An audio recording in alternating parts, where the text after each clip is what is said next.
এক সত্যবাদী বালক ছিলেন, সত্যর প্রতি যে ছিল সবসময় অটল।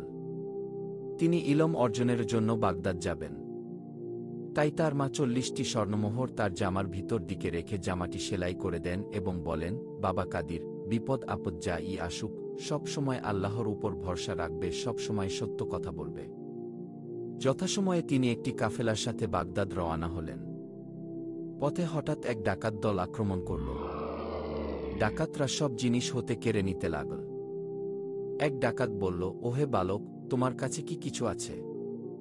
বালকটি উত্তর দিলেন, হ্যাঁ, আমার জামার ভিতরে সোনার মোহর আছে। ডাকাতরা দেখল বালকের কথা সত্য, তার জামার ভিতর 40টি স্বর্ণমোহর আছে। ডাকাত সর্দার বলল, তুমি গোপনে রাখা মোহরের কথা বললে কেন? তুমি তো চাইলে এটা আমাদের নিকট গোপন করতে পারতে। বালক আব্দুল কাদির বললেন, আমি আল্লাহর উপর ভরসা রাখি, সবসময় সত্য কথা বলি।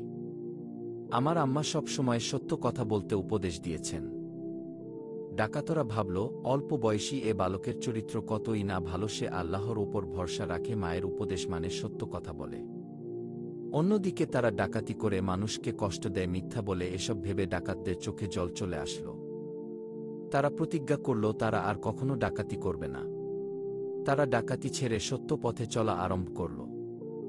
বন্ধুরা, এই গল্প থেকে আমরা শিখলাম, সত্যবাদী মানুষকে আল্লাহ সাহায্য করেন, সত্যের প্রভাবে মন্দ স্বভাব দূর হয়। সত্য কথা বলা একটি মহৎ গুণ। সত্যবাদী ছেলে মেয়েকে সবাই ভালোবাসে। যে সত্যবাদী, সে আল্লাহর কাছে প্রিয়। তাই আমাদের সবসময় সত্য বলা উচিত।